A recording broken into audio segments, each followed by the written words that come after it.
And today we're making the Fettuccine Alfredo, but we're gonna make the real version. And I'm gonna tell you something that for some reason is the key of the recipe, but none of the videos anybody ever tells you.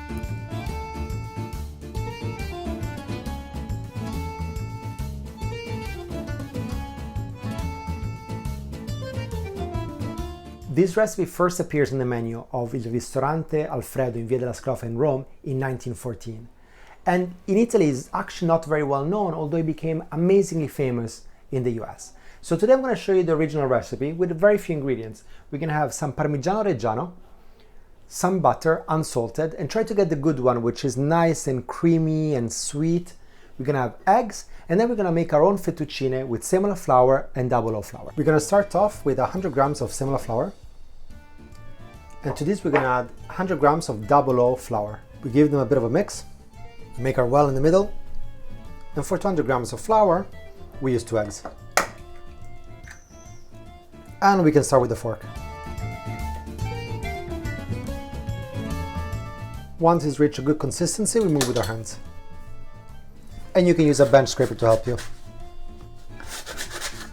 For a good pasta dough you need to work it for a good 8 minutes. And after about 8 minutes, you're going to end up with a relatively smooth round ball. And this needs to rest for half an hour. We put it on cling film, wrap it up real tight, make sure no air goes in. If it's not a particularly hot day, you can leave it on the countertop. If it's hot, just put it in the fridge. Half an hour, this gets properly hydrated. And after half an hour, it will have compacted a little bit. And it's time for us to start. A little bit of semola. We just squash it a bit, cut it in half. And you can either work it on the bench with a roller, but that's kind of hard work. Or you can get kind of a machine like this, or just the hand machine that every grandma in Italy has. So we start with the biggest setting.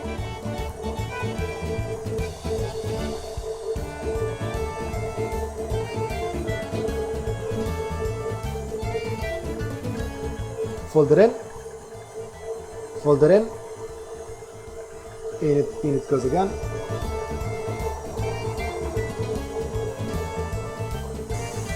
And we work down the settings, smaller and smaller.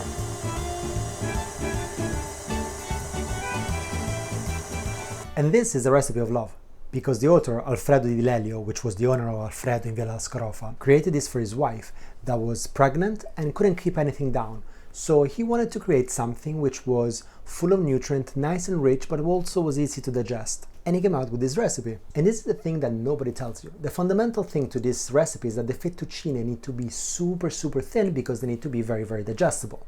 So you need to go all the way down to the thinnest setting that you can get in your machine. And you will see that when the fettuccine are so thin, they will actually cook in just 1 minute. When it gets to this good length, which becomes a little bit more difficult to manage, just cut it in half.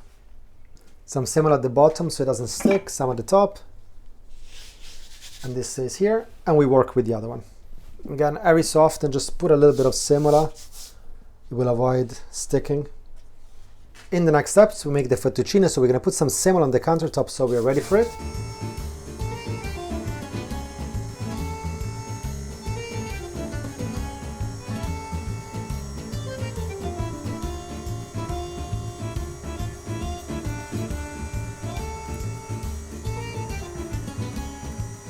And here are beautiful fettuccine.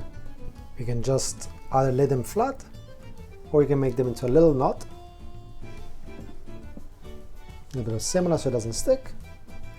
Ready for being cooked.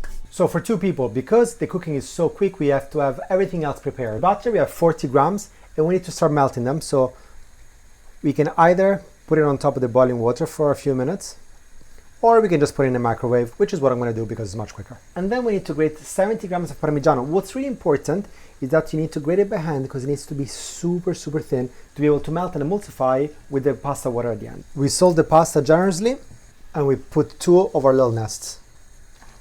Once inside, just give it a swirl so that they detach from each other. We put our molten butter here, so it's ready for the fettuccine.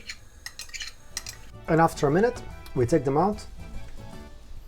So long, and we put them here, and we're taking pasta water with us. This will help us to do the emulsion when we mix it with Parmigiano Reggiano. And here's where the magic happens. We put the Parmigiano on top.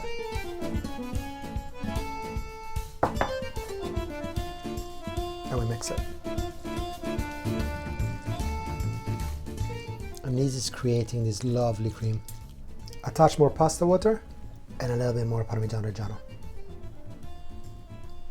And you got to do this on the plate, because if you do it over the fire, it's too hot and the Parmigiano will start breaking up and not create this creaminess. And if you go to Alfredo alla Scrofa, there is a guy called Mantecatore, which his only job when they serve it to you is making this movement, creating this emulsion. And this one's in Rome. They're actually not called Alfredo, they're called Doppio Burro, double butter, super buttery.